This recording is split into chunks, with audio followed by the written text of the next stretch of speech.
I believe you can get through anything if both people are willing to show up for that. Yes. Thank you for that caveat. If both people are willing to show up for that, like we not only had a love for each other and for what we wanted to create, we're both growth-oriented people who were willing to look at the things that a lot of people would be scared to look at. Like, y'all, shame, embarrassment, guilt, like trauma, all this stuff coming up. And it was like deep, you know? And so I felt safe enough with my partner to actually show her the things that I thought were unlovable, the things that I had been unwilling to face myself. Yeah. And like we held them together. I am grateful every fucking day that I chose into a partnership where that's what the kind of things that we do for each other. Welcome to Honest Feedback, the podcast where deep truth meets bold transformation. I'm Goddess Brittney King, a pleasure priestess and a transformational retreat facilitator who helps women connect to their deepest truths, reclaim their pleasure, and awaken their inner power. And I'm Lisset King, an emotional ninja and transformational coach who helps leaders release baggage, heal unresolved trauma, and step into their most aligned, purposeful lives. We've created this podcast for spirit-led individuals just like you. Seekers of truth, personal growth, and meaningful connection. Whether you're navigating life's big questions, craving more joy and fulfillment, or simply looking for honest, relatable conversations, you're in the right place. Through personal stories, actionable advice, and transformative insights, our ultimate goal is to empower you to create a life that's overflowing with pleasure, purpose, and authenticity. We know you're capable of incredible things, so let's make it happen together. Hi, and welcome back to Honest Feedback. We are here with a very exciting episode. Oh! It's an Ask Me Anything. It's an Ask Me Anything, and y'all showed up. Yeah, I'm so excited. So we're going to have an opportunity to kind of answer these quickly. Yeah, not quick fire. Yeah, we're going to shoot through these, you know, because each one of these can be an episode because we are talky. Yeah, but we're who's here for a good time? Yeah. Not a long time. Yeah. That's sleeping with men. No, kidding. Whatever. Good time is debatable, but good time is debatable. Yeah. Okay. All that said. By the way, did you guys know I'm gay? Yes.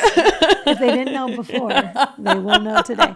All right. Okay. So, but before we jump into the questions, make sure you like, subscribe, share this episode, and share this with your community. We love making this for you. We love our diehard fans. We know who you are. You guys text us, you message us, and we adore you. So the further this goes, the longer this goes. Yeah. Yeah. So let's jump in. Okay. Brittney is our designated reader. Yes. Let's open the gram. Okay. Great. Okay. How do y'all balance freedom and connection in relationship? Oh, also there's so many relationship ones. I'm into it. Okay. How do we balance freedom and connection? Freedom and connection. Yeah. Okay. So I don't know if you guys know this, but I'm a Sag. In tropical. And something about that is that I really love my freedom. I love my space. I love my time. I love my alone time. And one of the things I do is I set aside very specific time once a week. I have a me day. Yeah. And I think I've set a precedence that I like traveling. Like I'm bouncing out of Portland for 3 weeks. She's not coming. Yeah, because I go and I do retreats, I do seminars. You know, I went to Bali for work. She knows that this is part of who I am. And that's what freedom means to me. It's the ability to be able to come and go as I please. And it doesn't mean that I don't love you. And it doesn't mean anything less than I just know who I am. And that's what makes me soar. How do you feel like you balance that with the connection part of our relationship? Well, you know, I've come against some really, I went to Peru on our anniversary. Yes. Yes, I did. Yes, she did. It was our 5-year anniversary, I believe. It was our 5-year anniversary. Yeah. And for me, it was, how can I make give her a special time, like make sure there's dedicated connection time. And to balance the me day, we have a standing date day once a week, and we have standing intimacy time. And before we go to bed, we connect with each other and say our gratitudes. You know, so there are moments where we connect daily, weekly, monthly. We have a radar, which we've shared about before. Multiamory. We got that from Multiamory. We can maybe put that in the show notes. And we take big trips together. We, you know, it's not just about me and my trips. We travel a lot together, and we take, you know, we've been to cruises, we do vacations. You know, and that's how I feel like we balance it. Let's hear it from your side, from the other perspective. Well, I'm an Aquarius in tropical. In sidereal, I'm not a Cancer, a Capricorn. Yeah, so I haven't really looked at that rock. But for those who know about Aquarians, we're very free-spirited people. We too very much like freedom and like doing our own thing. And, you know, it's a little don't tread on me kind of thing. Like, you can't hold this butterfly down. Can't capture this, you know. So I too like my freedom, which is, I feel like something that we very much have in common of like, I don't want anybody to tell me what I can and cannot do ever. Unless sometimes, no. But unless it's in a container. Unless it's in a container. But so I too have a strong desire for freedom. And so us having the me days, which is something that you taught me. And it was something that was uncomfortable at first when she first was like, hey, I'm going to have these days like for myself. And it's like, you don't want to hang out with me? You don't like me? So are we breaking up now? You know? And it was just like, no, yes, none of those, none of those things are happening. And so it was a growth opportunity for me to learn to emotionally regulate myself, and that someone wanting to spend time by themselves isn't actually an away from me. It's them, a yes to them. And I was just like, and that's something I'm a very big fan of. How do I say yes to myself? And so I was like, oh, she's saying yes to herself. I should be saying yes to myself more. And I had fallen in the trap previously of like, oh, I'm so enamored with this person. I love the relationship. We should just, you know, be Siamese twins. Is that what they when you're connected? Okay. You should be a Siamese twin with them. And her creating that space early on in our relationship and us being poly, I felt like gave me a lot of space to think about. One, what was I making her asking for space, quote unquote, mean? Two, how could I actually make it a priority to give to myself? And three, are there things that I love to do where I would like to do them without her, and honoring that. So like I took solo camping trips, and that was stretchy for me because I was just like, oh, we're in the woods. I did bring Lilu as my emotional support dog and protection and protector, because she will bark at all of the things. But yeah, I feel like we do a great job at balancing together things and alone time things, and everybody's different. Everyone has different needs and bandwidth for like how much alone time space that they need to recharge. Some of us are, I mean, would you say you're more not extroverted than the other one? You know, I started as an extrovert. I think I'm more ambivert, and I think the older I get, the more introverted I get. Like the more I dive into energy work, the more I protect my energy and fill up on my own. One thing I want to say to how we might see those things differently is if you're in a partnership with someone, discuss what freedom means to you. Because we'll make assumptions. It's kind of like, oh, I know what monogamy means. Like polyamory taught us nobody does. Nobody knows that. Nobody knows, David. So like nobody actually knows. So you may think you're giving the person freedom and it doesn't actually match what freedom means to them. So discussing, this is what freedom means to me. Okay, this is what freedom means to me. And then all of a sudden you're like, oh, we had different ideas of what that meant. And as far as connection, what does connection mean to you? Whether that's love languages. I mean, something I feel we are really great about is we have a lot of ritual moments in our relationship. So it's like morning routine stuff we kind of do separate. Sometimes we will work, a lot of times we will work out together, but like our meditations and morning practices kind of separate. Our end of the night, like closing activity, that is a very together thing. And we have little, like she said, these different ritualized touch points where we're like, this is connection, this is connection, this is connection. And one gift that Polly really taught me was you're just not entitled to anybody's time. Yes. And say it again for the people in the back. You're just not entitled to anyone's time. And in partnership, we can get ourselves really worked up / in a corner because we will assume their time is our time. It's we time. And Polly taught me the only time that is we time is time that is explicitly communicated that it is we time. Everything else is their time, and they get to decide how they spend it. And that can be sobering. Yeah. You know, in TikTok, I didn't even hold your hand before I said it, but like, but like that was a big thing of like understanding that level of autonomy. And I'm someone who also values autonomy. So like when she decided I want to go to Peru for this trip for me, and I got to have my feelings about, hey, it's our anniversary.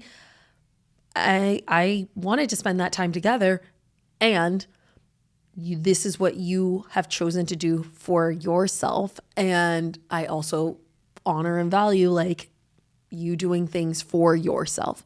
So I had my feelings about it. We made another time to intentionally have our connection time, because at the end of the day, it's like, what is time? Did it need to be on that specific day? No, we made plans and we had a week. We went, we met up camping or something. Yeah, it was beautiful. We had a beautiful time. Yeah. We intentionally moved the connection time to a time that felt good for both of us. Yes. And there's just, we're two different people with different labels or meanings for those labels, and we can't assume what the other person means. Yeah. So, all right, let's dive into that goodie bag. Let's go. We're quicking. How did you know you were each other's person? Okay, you go first. Okay, how did I know? Well, I mean, it's very funny because for a long time I didn't know. We were in the same friend group. Lisset had asked me out many times. I had said no many times or was flaky, and I enjoyed her as a part of the friend group. So like there were 6 months of us being in community together where I just did not know, you know? And that's true. And then when I had my opening and my whole experience of realizing I was actually close to love, then did the work to be open to love, and then she asked me out, I was like, oh, great, that's love. Again, I thought it was a romantic date, but I was also in the space of non-attachment. The date was so beautiful, and it was so different than anything else I had ever experienced. Yes. It was a very take notice experience. And I was just like, this is different. Yeah. And if I want different results, I'm going to need to show up differently. And I started doing that. And yeah, it was on our third date when it was a hot day and I was cranky. Something had happened. I don't remember, whatever. Life was lifing. And I was like, I don't want to cancel because I've already canceled on this girl. But I'm not feeling up for this date. And I got in the car and I was like, oh, hi. And she was like, can I just be honest? I don't like the heat. I'm not feeling great, you know? Yeah, and cranky. you're cranky. You said you're cranky. And I'm like, oh my God, thank God. Me too. And we were driving to go see the stars. And like, we spent the like hour drive, like processing and talking and sharing. And I was just like, oh shit. Like I can really be my full fucking self. And then by the time we got there, all the energy of tension was gone and we just laughed and had the most magical time. And for me, it was like this portal experience where I was just like, there's fucking magic here.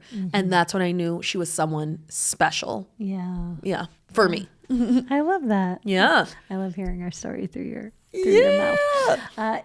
So there was a bit of a separation between my higher self and my unconscious mind.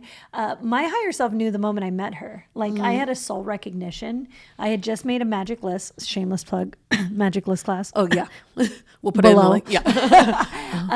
I had made a magic list and I had just set it free. And when I met Brittney, I heard that one. And so my soul was like, that one. And I was like, okay. And I asked her out and she said no. And then she said no again. And then she said no again. No. She canceled on me. It was just a big mess. And And so I just surrendered to the idea that I just want to be in her life. Yeah. I knew that. I was like, I know I just want to be in this person's life because every time I'm around her, I laugh so much. We laugh so hard. much. Yeah. Still happens every single day. Yeah. And like, I just feel good. So I had decided that that's all I wanted. And so when we started dating, unbeknownst to me, and then we started actually dating, I was just like, wow, this is so much easier. You know, I had several relationships at the time. I was like, this is so much easier. Yeah. And so deep and fun. You know, she's hot and she's cool. It's a paradox. And, you know, it was all the things I had been searching, my soul. But my soul knew, and then my mind and my unconscious mind was like, well, you've got this nesting partner, and you've got these other things going on, and can this plant fit in your garden? You know, but the soul was always unshakable. Yeah, it's so beautiful. It's I feel like it's very interesting. It's like, how did you know someone was the one and we're poly? And it's like, some people believe in like a one. Yeah. Some people believe in like a many.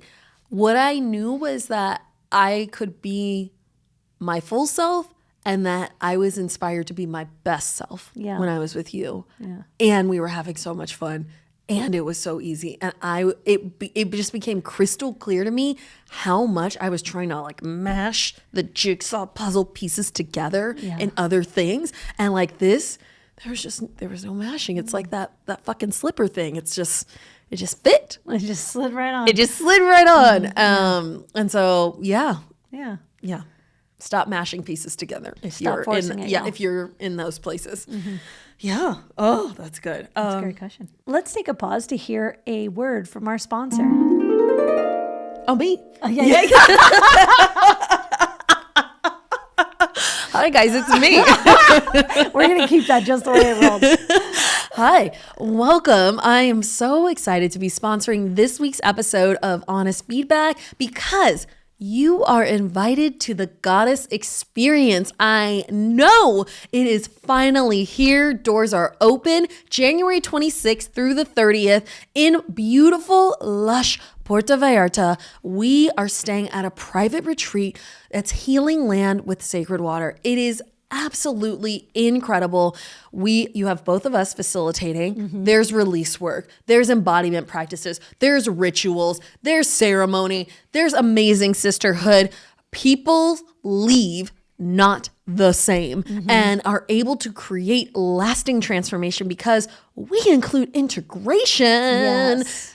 It's a whole ass, bougie ass, amazing ass vibe. Yeah. So if you want to be spoiled by us and unleash the goddess within, just tap into your divinity. Go ahead and hit that link below. Yes. Yay. Okay. Ooh. What's been the hardest moment in your marriage and how did you move through it? Damn. Hardest moment. Oh, I think I've got a funny. The blessing is we haven't had anything super trying, you know. We have such epic communication, and we had just gotten married and we hadn't lived together yet. Yeah. And so we decided we're going to go on a cross-country honeymoon. Yeah. And my friend Jason, bless him, he gave us one of his lake houses. And so we're staying at his lake house and she goes, I'm going to go shopping. I said, great. Will you grab these 3 things?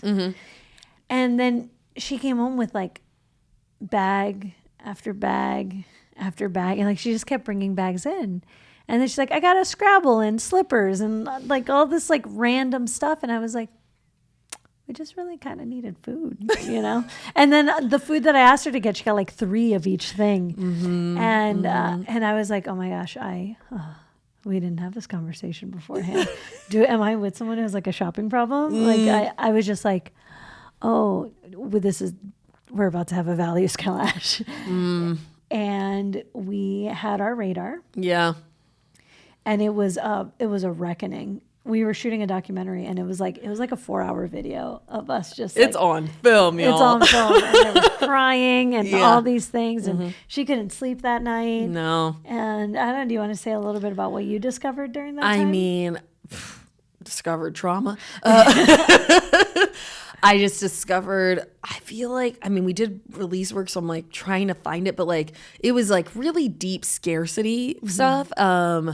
I grew up where it was just like there'd be food that was rotting or things that were not food and stuff like that. So it was like, oh my God, I don't know when we'll have food again. Or like, we have money now, so we have to buy as much food as we can now because who knows when we'll have money again. So I didn't even realize until I got home that I literally had bought 2 of absolutely everything. And I was like, why did I buy 2 of everything? I was like, it was so it was so deep, y'all. And I didn't know what was happening. And I just remember, is it okay if I share something that you said vulnerably? Sure. Okay. It was just because it like hit me in the soul. But she was just like, we're in the radar. And she was just like, I feel like I'm scared. I don't know who I married. And I was like, oh my God. Oh yeah. I did say that. Yeah. I was like, oh my God, what's happening? And we are so blessed that we have a lot of fucking tools. A lot of tools. We threw every single one at this. Yeah, we did. We did release work. We created a compelling future. We found a fucking mentor to help us about money and budgeting. And like, it literally was a gift. It completely transformed our financial life and has led to us having a completely different reality than the pennies we were saving before, living from penny to penny. And yeah, it ended up being a gift fucking wrapped in sandpaper, and it was dark. It was dark. Yeah. We made it through. Yes. We made it through. I mean, obviously you're hearing this right now. Yeah. But it was a rough one. There was definitely that moment of not knowing who I had married. It's just, we hadn't lived together. So there were so many things we hadn't seen yet. Yeah. And that, and honestly, that was the thing that we got to grow through together, and it got us so much closer moving forward. It really did. Yeah. It really did. Yeah. That's a good one. Honestly, I was like, I feel like that one's the hardest thing. That was the Made us stronger, though. You can get through anything. I do believe that. I believe you can get through anything if both people are willing to show up for that. Yes. So Thank you for that caveat. If both people are willing to show up for that, like, we not only had a love for each other and for what we wanted to create, we're both growth-oriented people who were willing to look at the things that a lot of people would be scared to look at. Like, y'all, shame, embarrassment, guilt, like trauma, all this stuff coming up. And it was like deep, And so I felt safe enough with my partner to actually show her the things that I thought were unlovable, the things that I had been unwilling to face myself. Yeah. And like, we held them together. I am grateful every fucking day that I chose into a partnership where that's what the kind of things that we do for each other. Yeah. And that's the ways that we show up for each other. Yeah. If that is a missing piece. There's other questions to ask. Yeah. There's different questions. Thank you. Okay. Have you ever felt like giving up on your path, and what brought you back? Gosh. Yeah. Yes. Yes, I have. And I think I've just had so many of those moments where I've been going and I've been walking and I've been doing all the quote unquote right things, or how society tells you should run a business, or how you need to do this, and like SEO and blah blah blah, and I'm just like, I just don't want to, and I don't have the bandwidth for it, and I'm just tired. I'm tired, and I don't want to do it. And I think that journey in Peru was actually the end of me doing business the way I used to do it. Oh yeah. Yeah. And it was a very, like, I knew I felt lost in that moment in time, and I was just like, something's not working. And I had a dream, and in my dream it was like a full-on death dream. Like my soul left my body, and I was like, oh, this is how Lisset dies. This is it. I didn't know that this was going to happen. I wish I would have called my mom more. I wish I would have, spent more time with my puppies. I wish I would have loved my wife better. And I was dying, and then I was dead. And I woke up with 0 fucks to give. And I was just like, I'm going to do it my way. Yeah. I'm going to walk my path because I know I'm supposed to. And ever since then, it has been what I like to call a charmed life. Like I'm on it, and I'm just like, I'm obedient to spirit. I'm obedient to showing up to my practice. I'm obedient to chanting, to teaching, whatever my teacher tells me to do. I'm like, yes, sir. You know, I'm just like, I am on my path. I have a guide. I listen, you know, and that has been so much simpler than trying to hear the noise of how other people run their business, you know, because everyone is selling you their thing. Yeah. And when I've discovered my answers are within, and, you know, with my mentor, just constantly just a returning to you. If you are the most you, then you can't lose your way on the path. And yeah. So yes. How about you? Well, I feel like the most lost I was I wasn't even on the path yet. But I just felt, I mean, suicidal, where it was just like, everything is terrible and I don't know where or what or how or anything. And it was just darkness. And it just really felt like I was underwater, but people were talking at me above the water, but I can't hear them and I can't feel them. And I felt like that's how I was living my life. And I truly didn't know if I should be here. And I mean, all the woos, the spiritual thing, like I felt like my own soul was just like, just hold on, you know, like just one more step. My grandfather, actually, complex characters for those who know the backstory of my grandfather. He always said and taught us, you never give up, because your very next step might be success. Your very next step might be success. And so I always just had this thing of like, oh, I want to quit life. And it was just like, I can't quit yet. My very next step might be success. I can't quit yet. Aww. And then I ended up finding my path. And once I was on my path, you know, I found how it is that I served, and life was throwing things at me. Like, I didn't know anything about business, and I invested like a big, you know, multi-5-figure thing with a business coach. And when I launched, there were crickets. Yeah. 0 people bought, and I was all upset. And I think she has a picture of it. I do have a picture. It's so great. I was ugly crying on this rock. It's a crying rock. There was a booger bubble. Oh, it was and huge. I screenshotted it. It was great. Huge. But I was just, like, I was so at my perturbation edge. It was just shakety. And what I got, what I invested 5 figures was to create a resilience in me that I know this is what I'm supposed to do. Because as disappointed, like from an ego place, from a human place, like, was I disappointed? Fuck yeah, I was. But I also knew that this is what I'm supposed to do. And I goes, cool. Where was I listening to her when I should have been listening to myself? Yes. Completely restructured what I did. And I'm grateful for her, who was my first step on the path to be like, yeah, those things that you want to do, it is a business. So yeah. Yeah. Yeah. Good stuff. Okay. Okay. I think this will be our last one.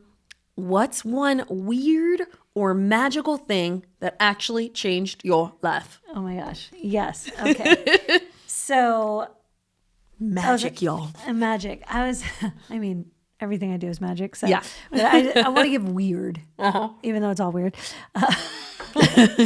A friend of mine told me, you should sing to things when you lose them. And I forgot, someone was looking for something and he just yells out, sing to it. And I was like, what, does that work? He's like, absolutely. Absolutely. So I remember it landing for both of us. We're like, okay, well, next time. And we were at a weekend retreat and with my friend Angela, and she had lost her chain for a necklace. I don't know. It was very like heirloom. Like, she was upset that it was something that was very important to her. It was very precious to her. Yeah. And then someone found the charm from it, but she's like, oh, but the necklace. And she was really upset. It was the last moment. She was packing everything up. And I was like, did you find your necklace? She goes, no. And she's a little sad. And I was like, did you sing to it? And she goes, what? I go, sing to it.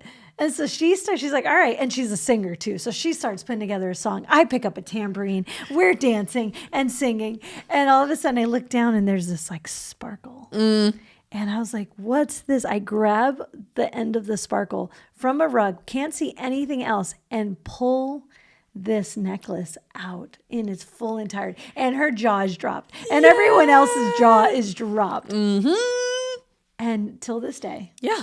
There's not a thing you can't sing to. I mean, I did sing to my virginity once. Alas, it is not.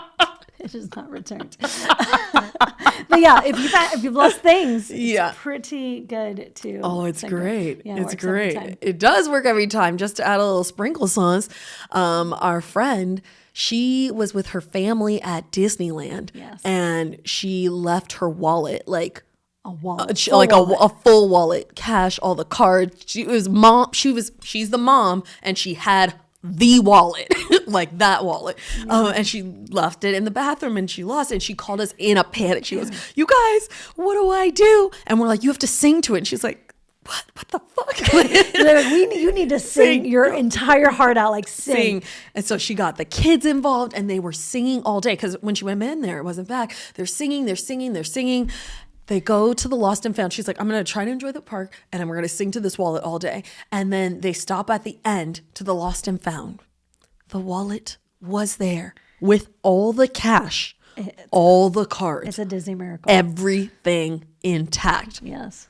Fucking miracle. So singing to things is all the things. I love that. Magical things, weird or magical? Yeah.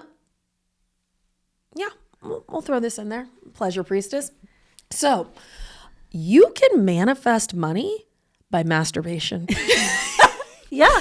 True story. You can call in money by touching yourself. And one day I was like, I didn't want to go to work. Like I had like a freelancing job where it was but like, Brittney, isn't that a sin?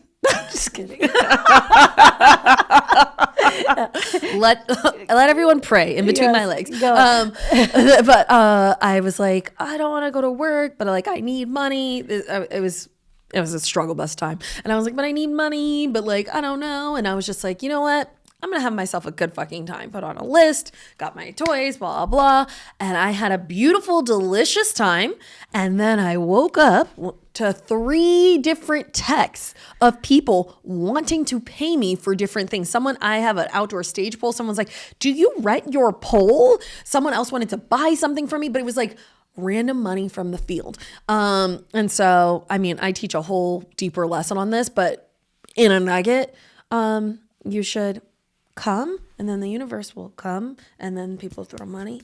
Yeah, and then it just comes. It just comes. Coming is the key to coming. Coming is the key to coming, and keep it coming. And it's absolutely true. I mean, since she taught me, like I never missed a chance to manifest. I gotta come up with a cool hyphen name for it. Yeah. But like Masterfest, I don't know. But we'll find something. We'll come up with but those are 2 magical things that will keep you living a great life. Yes. This was such a fun episode. It was super fun. I love this. Did you guys like it? If you liked it, put a comment below. Let us know what you loved about it. Maybe we'll do more of these. This was super fun. Absolutely. And if you have a question, a deeper question, something you want us to dive deep into, we would love to do that. Just give us a call at 971-895-4111 or send us a message on Instagram at Honest Feedback Podcast. Yeah. And until we meet again, be honest with each other. Yeah.